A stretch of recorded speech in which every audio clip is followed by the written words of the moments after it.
Double game week 25 is proving to be one of the most important game weeks of the season so far, and with the Trent injury news and the return of Mo Salah, we have so many hot topics to talk about in today's video. So as always, if you're looking forward to it, please do consider dropping a like, aiming for 300 on this video, and of course, make sure you do smash that subscribe button. So enough chatting, let's get into today's double game week 25 preview video. So first up, we need to go through some of the key information that you may have missed going into double game week 25.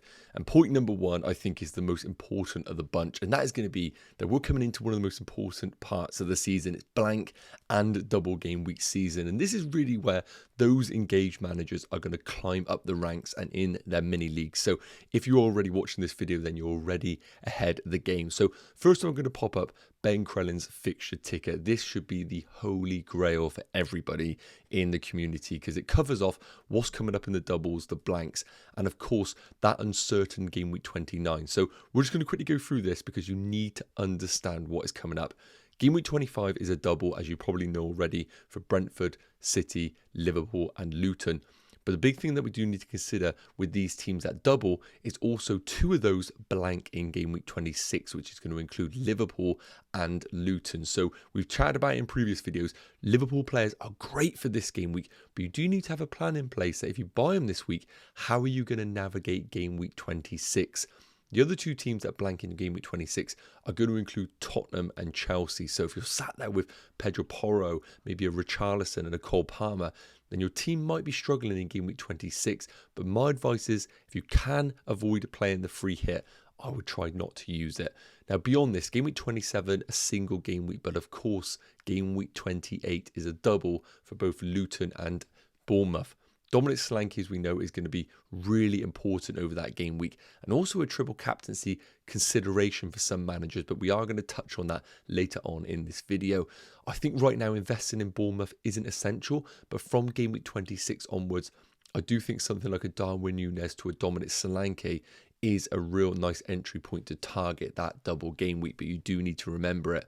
And Luton as well, a really difficult one because they double in 25, blank in 26, but then double in game week 28. And when we take a look at game week 29, shout out to Ben Crellin, because what he has done here is he has put the predicted odds of it being a blank game week. So let's take Man City, for example. You can see that in game week 29, they're meant to be playing Brighton, but there is a 0.93% chance, well, 93% chance that it is going to be a blank game week. So those that are in the dark colours, we can assume are going to be blank game weeks. Whereas Luton, for example, against Nottingham Forest, has a 45% chance of being a blank. So we could be in a situation where Luton double in 28 and also play in game week 29. So we do really need to be careful of game week 29, and we're not actually going to know who plays in game week 29 until just before the game week 27 deadline. So if you can ever roll your free transfer and you don't plan on using your free hit in game week 29, I think that is the advice right now, to prepare yourself for whatever gets announced in that game week. But you can see already there are a lot of teams that are officially going to play, like Brentford, Villa, Fulham and West Ham, to name a few. But make sure you are making a note of this because this is so important. Now, moving on to point two, Mo Salah has returned to training. As of right now, we don't actually know the details, whether he's going to be available for the weekend. We will get a Jurgen Klopp press conference before the deadline. He may come out and say that Salah is going to get some minutes in preparation for, of course, that Carabao Cup final after their double game week. My advice right now, based on what we've seen with Mo Salah, is probably avoid, because they have a double in game week 25. I think the attraction is going to be to go there, but I don't think he's going to get massive game time over that double. Then they blank in game week 26 and potentially a blank in game week 29 while playing Man City in game weeks 28. I think if you are really in a position where you can avoid him, I would, and just accept that game week 30 is probably the time where we're going to bring Mo Salah back into our teams. I would not look at him for this game week. Now, number three, the report suggests that Trent Alexander-Arnold is going to be ruled out for double game week 25. I'll put up a quote here from the GOAT, Fabrizio Romano, but this looks pretty concrete. A lot of journalists have been reporting it, and if you do own Trent, then you're in luck, because in this video I'm going to go through exactly what to do with him. But it's important to note he could be out for 2 to 3 game weeks. Now, point number 4, Liverpool early kickoff. I know it's a lot of Liverpool right now, but they are the talk of the town. we are going to have some early team news. I'm almost certain of it. They kick off at 12:30 on the Game Week 25 deadline. And we know historically we do get some team leaks. I will be doing a deadline live stream, so make sure you are tuning into that. But if you can, I'd hold off selling your Liverpool players or buying your Liverpool players until maybe closer to the deadline where we can get that late information. Point number 5, Gvardiol injury, confirmed to be out for up to 2 to 3 game weeks. For me, that makes Nathan Ake a really good Man City option. He can play at left back and he's also been playing as left-sided centre-back. I think that really improves his expected minutes over the foreseeable future. And if maybe you are sat there with a Trent, Ake looks a great alternative, but again, we will go into detail on that one. Number 6, Cunha long-term injury. It looks like he could be out for the majority of the season. I think that is a big problem for Wolves. Pedro Neto and Hwang remain good options, but Cunha was one of those options in the team that was linking the midfield and the attack. So I don't know whether this is going to actually really badly affect Wolves. So I would say avoid Wolves for now. Hwang, Neto, get a bit of an understanding of whether this is going to be a real problem for them. And of course, if you own Cunha, you need to sell him. And last up, triple captaincy. We're going to talk a lot about that in today's video, but it is going to be a very big thing in the FPL community. So if you don't play your triple captain on Haaland or maybe someone else this game week, just be understanding that there is going to be a lot of chips activated, and that is why you might be having a small red arrow or not as big of a green arrow if you were wondering why. So that is a few of the big news going into Double Game Week 25. Let's get into some of the hot topics, like what to do with Trent Alexander-Arnold. So in this section, we're going to be looking at the best defenders for Game Week 25. And I want to kick things off with the Liverpool defence. So we're going to cover off Trent and what to do with him in a second. I just want to kind of specifically talk about Liverpool, because you might be sat there with Trent and wanting to go to them, but equally you might be just going to Liverpool defenders in general. So I want to kind of narrow down which one is the best to own for you in Double Game Week 25. Now, of course, a reminder that they do blank in Game Week 26. So Liverpool defenders for me are not really essential this game week. I do think there is high upside for them because they have good fixtures in the double. But then you are causing yourself a bit of a problem in Game Week 26 unless you were planning on free hitting or your squad was in such a great position where you can afford to bench a Liverpool defender in Game Week 26. So I really don't think Liverpool defenders are essential, even though they double. But I want to cover it off regardless. So the 3 options I think we need to consider is going to be Virgil van Dijk at 6.4 million, Robertson at 6.4 million, and of course, Connor Bradley at 4.1 million. Now, if I was just to kind of briefly look at these 3 in isolation, what I would say is this. I think Van Dijk is the guaranteed minutes over the double. I don't think he offers necessarily huge attacking potential, but we have seen him score from set pieces in the past. And I think if you are just looking for a safe option, Van Dijk is your man. You don't overthink about it. In terms of Robertson, I think this is the riskier one, but the one with the highest ceiling. Now, taking a look at the underlying numbers here, you can see Robertson's numbers: 0.08 expected goals per 90, 0.2 expected assists, but he is fantastic on the bonus points at 1.79. Now, of course, the minutes played by Robertson are significantly less than that of Virgil van Dijk due to his injury. So we do need to take this information with a pinch of salt. But if you want to take the risk on Robertson, I do think he is the best Liverpool defender in terms of high risk, high reward. But of course, we've seen Joe Gomez playing at left back. We don't know exactly what Jurgen Klopp is going to do going into this double. We might see Robertson start one and bench for the other, and that really isn't ideal considering the Game Week 26 blank game week. So I love Robertson. If Klopp comes out and says that he needs to put minutes into his legs, I think you definitely can go there, and I would pick him over Van Dijk, but you need to know that obviously there is a big risk with minutes. Last up, Connor Bradley at 4.1 million. I know there is a big attraction here because Trent being ruled out, it is almost likely that Bradley's going to step in at right back, and we've seen him do great things in the 150 minutes that he's played. But I really do need to reiterate that he's only played 150 minutes of Premier League football, and I know his underlying numbers are fantastic: 0.14 expected goals, 0.56 expected assists, but again, I don't think it's a big enough sample size to come to a conclusion that he is going to do this every single game. And I also don't think there's a guarantee that he's going to play both games in the double. I do think he'll definitely start one, but we've seen Joe Gomez play at right back at times what's to say he doesn't play Robertson at left back and Joe Gomez at right back in one of the fixtures in preparation for the Carabao Cup final? Because Carabao Cup final being 3 days after the Luton game is not ideal, and I do think there is going to be rotation in that game to prepare themselves for the big game against Chelsea. So to kind of go through this, I think Van Dijk is just the number one pick because it's safe and guaranteed minutes, and you're really going to kick yourself if you don't pick a defender that plays 180 minutes over that double. I think Conor Bradley does make a lot of sense at 4.1 million, and I probably would pick him over Robertson. But if you're in that position where you think Robertson's going to play both games, then he is the number one defender if you can take the risk with minutes. So for me, Van Dijk number one, Bradley number two, and Robertson coming in at number three. So those are the Liverpool defenders covered off, but I don't really feel obliged to go to them just because of the blank in 26. So let's cover off the top three replacements for Trent outside of Liverpool. Okay, so as I mentioned, I don't think Liverpool is the best place to go for defenders just because of that blank. So these are the three great alternatives that I would consider for our FPL teams. A few shout outs. I think Matty Cash could be a good option, but with the Aston Villa injuries to Konsa, to Carlos, and now to Kamara in midfield, I don't really see Aston Villa clean sheets anywhere in the future. And Matty Cash is always a risk, even when they have few numbers in the team. So Matty Cash is a good alternative if you want to go there. And also Man United defenders are also a consideration. But I've just got these three slightly ahead of those that I mentioned. So coming in number three is going to be Brentford's Reguilon at 4.4 million. The cheapest of the bunch, probably the riskier because we don't know whether he is definitely going to play every minute for Brentford because he's only recently come into the team, but he started the last two and put up some really good numbers playing as a wing back. The big issue with Reguilon and of course Brentford is the fixtures, even though they double in game week 25 and have a guaranteed fixture in game week 29, are not amazing by any stretch. The double in 25, I expect them to concede in both. And then you're asking yourself, do you see Reguilon getting an assist or a goal? And I would say it's quite unlikely.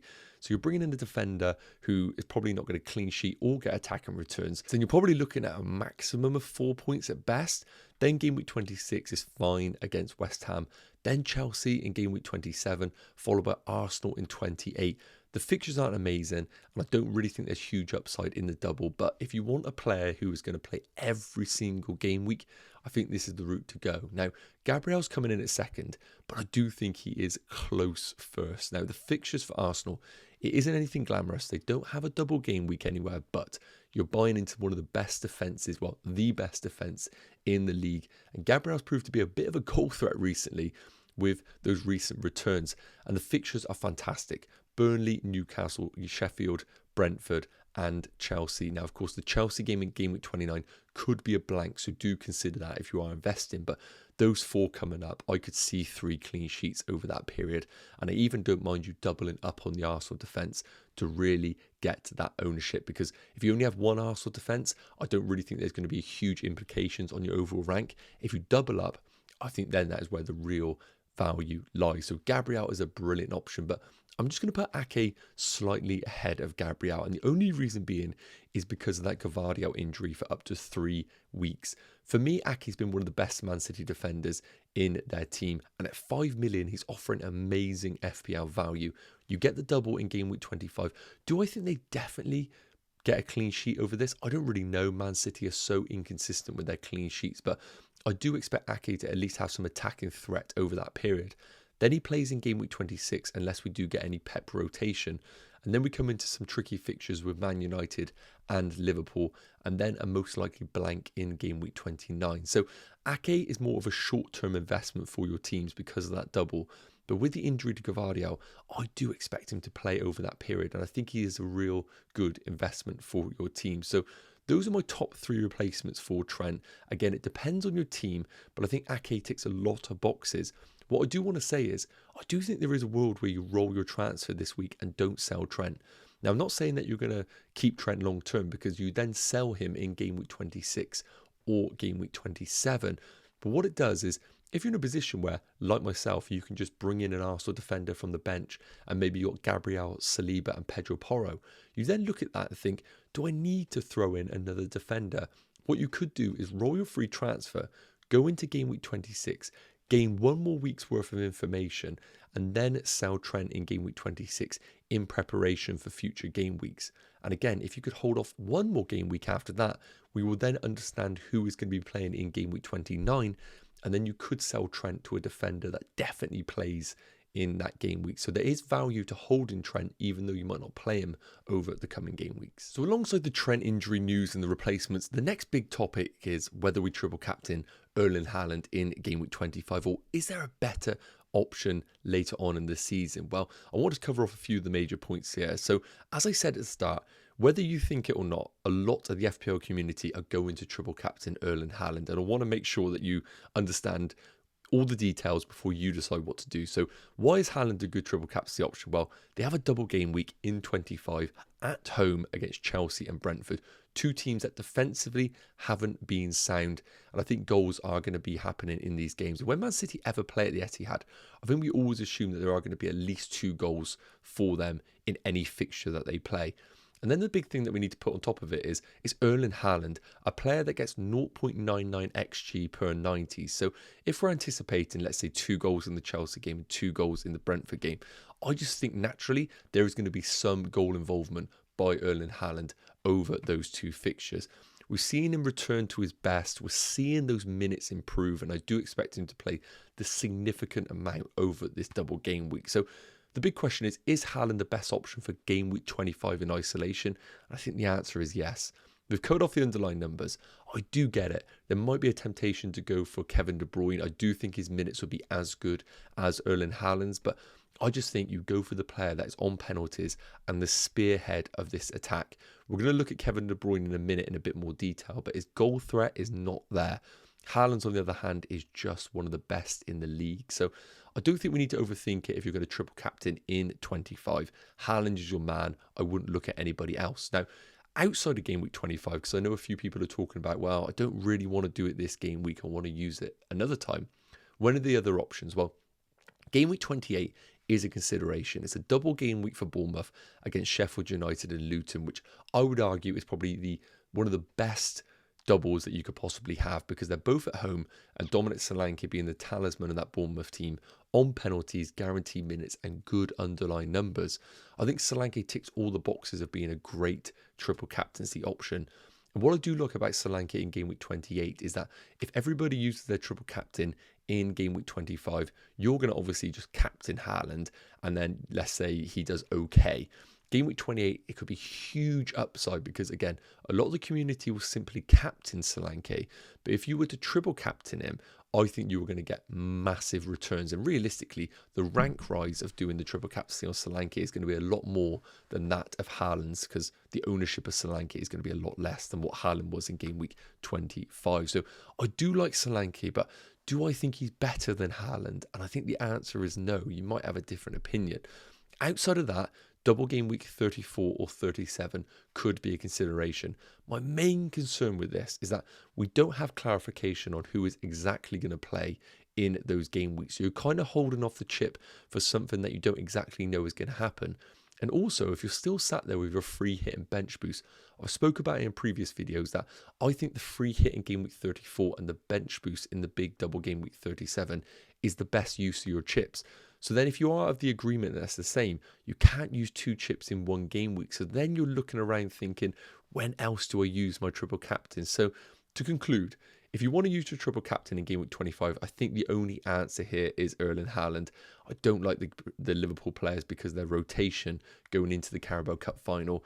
If you want to go without Haaland, then De Bruyne would be my next best. And then if not, Solanke in game week 28. But please do let me know your thoughts in the comments. So on the topic of Man City, we need to discuss whether Kevin De Bruyne is essential for our teams going into double game week 25. Now, I think a lot of managers kind of just accepted that they weren't going to bring in Kevin De Bruyne because their teams were well set and his price range was really difficult to get to. But I know a lot of people out there have got Trent. He's now injured and they're looking at him thinking, maybe I could downgrade him to a cheap defender and then use the money to upgrade him to Kevin De Bruyne. Now, there's no denying De Bruyne is an amazing option for double game week 25. We saw him rested in game week 24, played really well, unbelievably, in the Champions League game against Copenhagen. And I think with Pep's quotes, it just sounds like De Bruyne is on it right now. And I fully expect him to play the majority of minutes over this double game week against Chelsea and Brentford. I think we're getting to the business end of the season now for City. I think they know that if they hit that run and they continue, they could run away with this Premier League. And with De Bruyne missing half of the season, I just don't see any reason, if he's feeling fit and he's mentally sharp, he doesn't play for them every single game. I think he's had his rest against Everton. Now, the big thing we need to note with De Bruyne is, even though his goals per 90 is 0.38, he isn't the main goal threat in this City team. So he could score 2 goals, 3 goals over this period, but that would be out of character a little bit. XG per 90 at 0.19, and you can see also shots are incredible, 3.75, but in the box at 1.13. This is a man who likes those long ranges like Steven Gerrard of the past. So he's not getting into those kind of 6-yard tapping opportunities that we've seen Phil Foden score from over the last few game weeks. So I think with Kevin De Bruyne, we need to accept that we are bringing in a guy who is just absolutely on it right now in terms of chief chance creator.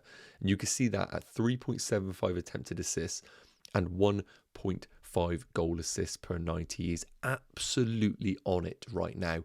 And the big thing about it is, because he is all action, he is amazing on the bonus points as well. So there is a real solid chance if he gets an assist, he's also going to pick up a bonus point. So is he essential for our teams going into double game week 25? I think the answer is no. If you can get him in and it doesn't tear up your team, I think he is incredible for this game week, and I do expect him to return quite handsomely over that period.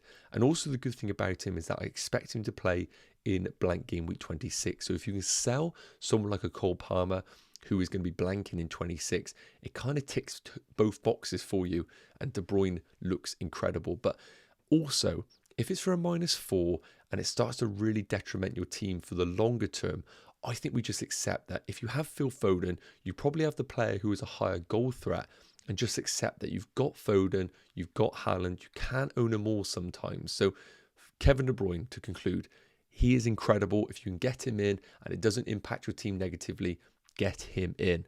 Otherwise, I think we just put our hands up and say we can't have them all sometimes, and we just roll without him and pray that the FPL gods are kind to us. Let me know what your plans are in the comments. Personally, I'm looking to avoid them. Okay, so last up, I thought would be really beneficial after talking about all these hot topics, just to go through quickly my transfer plans for game week 25 and beyond. Now, I'm going to be going into detail on my game week 25 team selection video, which will be coming out tomorrow. So make sure you are subscribed to the channel so you can check that one out, because this is just going to be a brief run through on what I potentially am going to do. So here's how my team is currently looking without any free transfers. I've got 1 free transfer available and 0.9 million in the bank.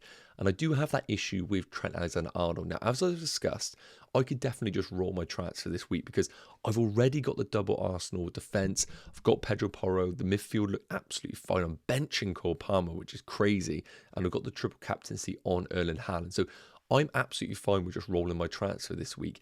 And then I use my 2 free transfers in game week 26 to sell off some of my Liverpool assets. But what I want to show you right now is my alternative strategy if I was to bring in Nathan Ake. So if I was to bring in Nathan Ake for Trent Alexander-Arnold, it does still free me up tons of money. So you can see here, I'd bring in Ake and I would probably start him over somebody like a Saliba or maybe even a Garnacho if I don't think that Garnacho is incredible value, and double down on the Arsenal defence. But for now, we're going to put in Ake into the team and lock it in. Next up, coming into game week 26, my team would look like this. Of course, we have got a blank game week, so I would be relying on the hero performance of Charlie Taylor, but I would still have 1 free transfer available for my team. And looking at this, 1 free transfer, 4.3 million in the bank.